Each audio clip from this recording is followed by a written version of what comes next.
Hi, my name is Amyri Smith, and today I'm presenting a presentation on evaluating advocacy.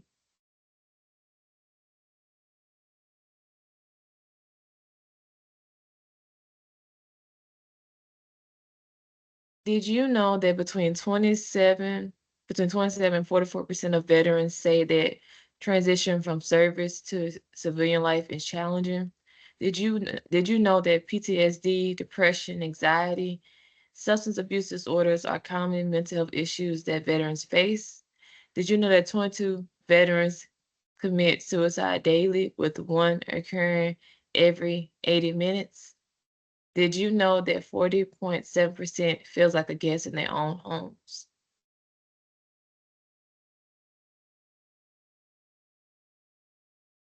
When it comes to the population I picked, I decided to pick veterans due to knowing firsthand of having family members that serve in the military and their experience after serving and the challenges they faced and dealt with after spending their time in service.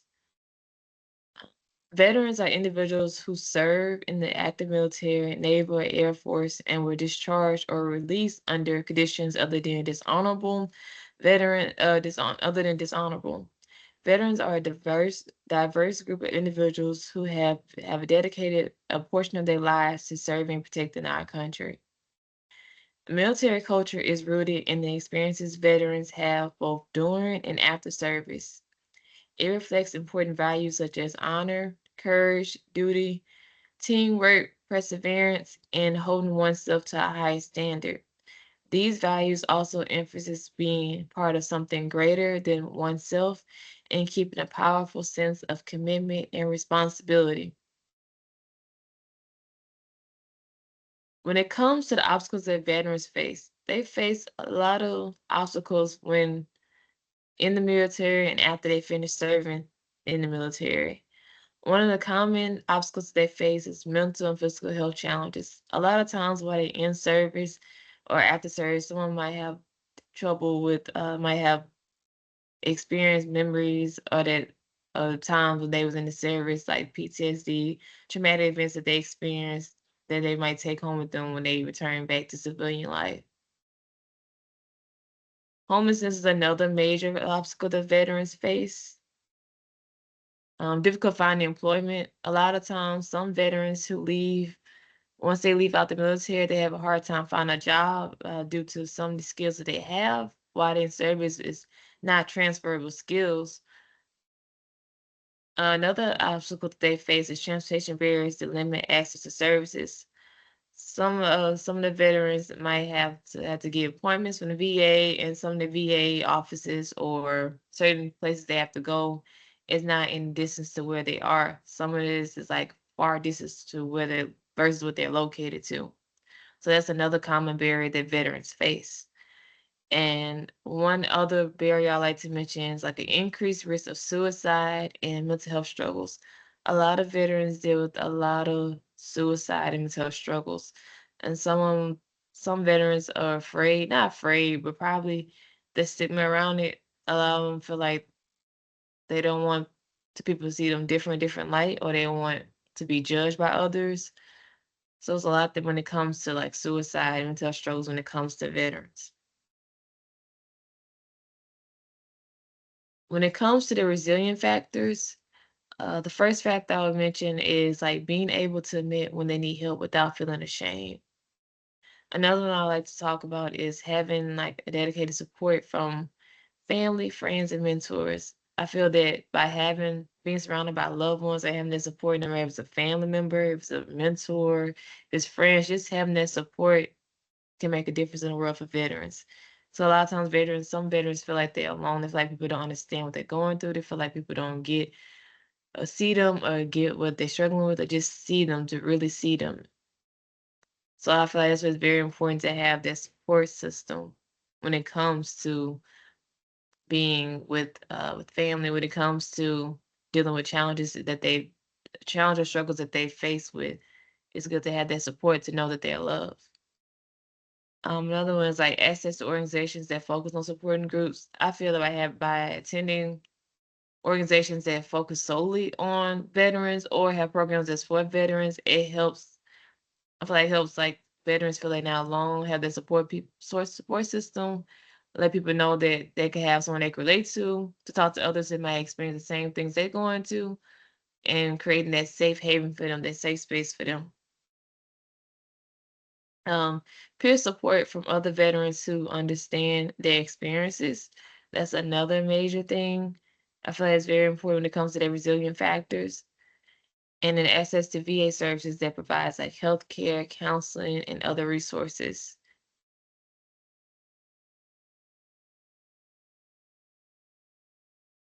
When it comes to the historical context of veterans, veterans who served during the time of the Vietnam War and the years following often didn't receive like the proper care and support they needed after returning home. Around that time, veterans, like mental health, the physical health, it wasn't a big priority around that time, and they didn't really have a name for it during that time period. So it wasn't really taken serious. It wasn't taken serious how it should have been. And even I have found in reports that during that time, it was also revealed that many VA hospitals were not in the best condition and lacked adequate resources and to properly support veterans. I feel that is also another thing to keep in mind that they didn't have that. So everything back then around that time wasn't how it is today. A lot of things like hospitals or having like services for veterans, especially when it comes to how they was mentally, physically, they was in the best of shape of well, best of care around that time. They didn't really take it too serious. Additionally, the military did not fully take into consideration the like emotional and psychological experience soldiers face after serving in the war.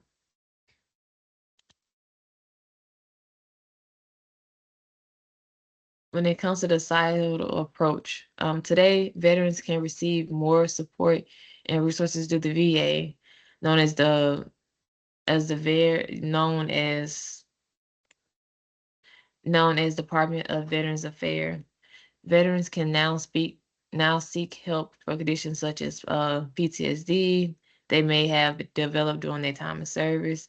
They can receive guidance and treatment and support without feeling ashamed about admitting their struggles.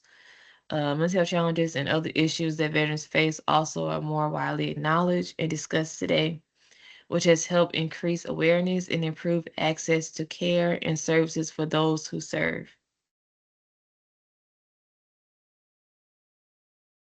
When it comes to policies that are linked to veterans, when it comes from a local level, I have found from doing my research locally is they have a program organization called the O'Brien House. It is known for being like a recovery center. It is but it also like offers support groups and like case management services for veterans. These services help veterans who are maybe struggling with substance use, mental health challenges, or adjusting back to civilian life. So just knowing that they have like a lot of community organizations that focus on helping veterans, helping them if it's relates to anything that they might be dealing with, especially when it comes to the aspect of substance use, mental health challenges, or just adjusting back to civilian life. I also found during my research, an organization called Capital Area United Way. And Capital Area United Way offers a program called United for Vets. And United for Vets is known for help veterans with employment opportunities and other needs depending on their situation. The program connects veterans with resources and support in the community. When it comes to the federal and state policies, on the state level, in Louisiana, the Military Family Assistance Fund helps veterans and military families who have fallen on challenging times. This program provides financial help for basic needs such as housing, utilities, and other essential expenses. And when it comes to the federal level, the U.S. Department of Veterans Affairs is a federal agency focused on serving the veterans population. It provides resources such as health care, disability benefits, education and help, life and health insurance, and many other services to support veterans and their families.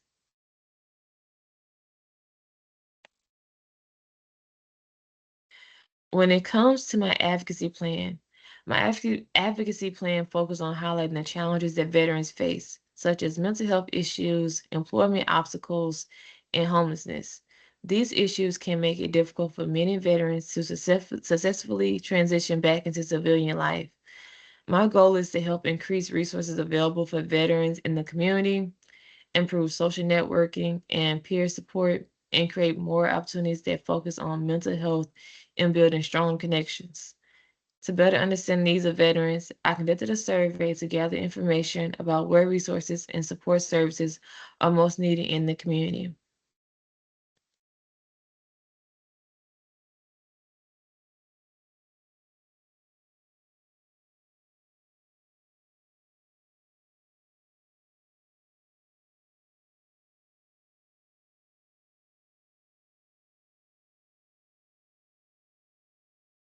And I also did a social media campaign. For my social media campaign, as part of my advocacy efforts on behalf of veterans, I created a short video highlighting how vital veterans are to our communities. In the video, I share some of the barriers that many veterans face in society, such as mental health challenges, difficulty finding employment, and homelessness. I also encourage others to give back by supporting local organizations that focus on serving veterans and meeting their needs. My goal was to raise awareness and inspire people in the community to support those who have served our country. Some of the hashtags I used in my advocacy campaign included hashtag Veterans Matter 2026, hashtag mental health, and also hashtag veterans to help spread awareness and reach a larger audience.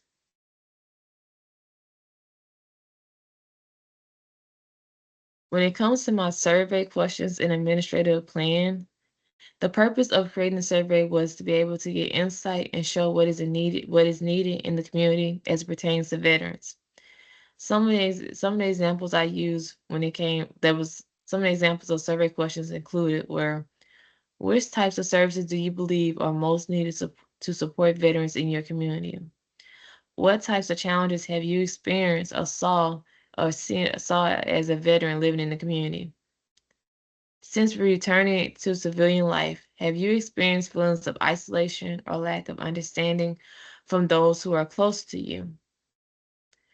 The survey was distributed to friends and family members to gather responses and find what needs to be improved in the community as it pertains to veterans. When it comes to the survey results from my survey, the evaluation revealed several concerns, including veterans not having enough guidance on how to receive available resources. Another challenge uh, was not being able to, was not being close to a VA office, which requires some veterans to drive long distance to attend appointments. There was also a strong need expressed for more mental health support within the community.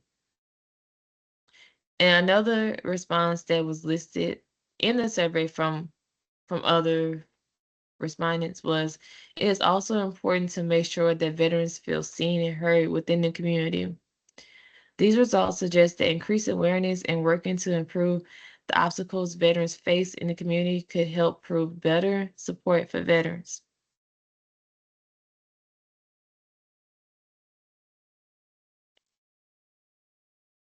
When it comes to evaluating advocacy, I'll evaluate my advocacy plan by reviewing the responses from my survey, community feedback, and the impact of my call to action campaign. Looking at these areas will help me to understand whether my advocacy efforts were successful in raising awareness about the challenges veterans face. These challenges include mental health concerns, housing instability, and employment obstacles. By evaluating this information, I can also name what resources veterans may still need and what areas requires more support within the community.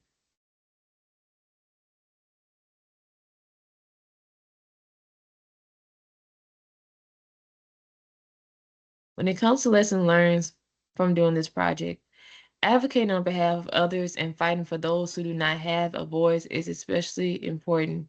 From this assignment, I learned that advocacy takes a lot of planning, effort, and dedication. It also helped me understand how vital micro social work is and how it can affect policies and communities. I also had the opportunity to help administer surveys, which allowed me to see what community needs still need improvement when it comes to supporting the veteran population. This helped me to better understand how gathering information from the community can guide advocacy efforts. This experience also made me more aware of how important mental health is for veterans. It gave me more insight into the challenges veterans face and the barriers they may meet when trying to access resources and support. Overall, this project helped me see how important it is to continue advocating for veterans and making sure their voices are heard.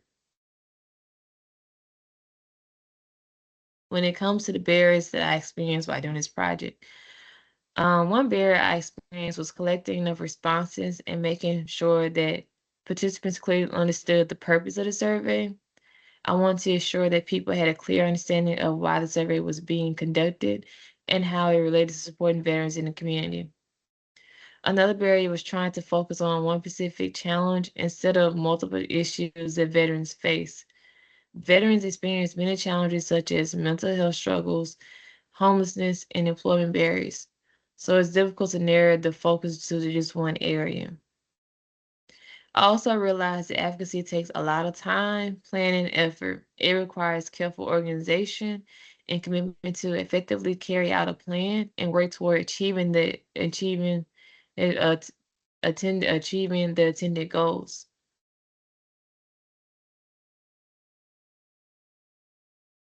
In conclusion, veterans are known for fighting and serving our country, but many face difficult face different obstacles when they return home after their time in service. These challenges can include mental health struggles, difficulty finding employment, homelessness, and adjusting back to civilian life.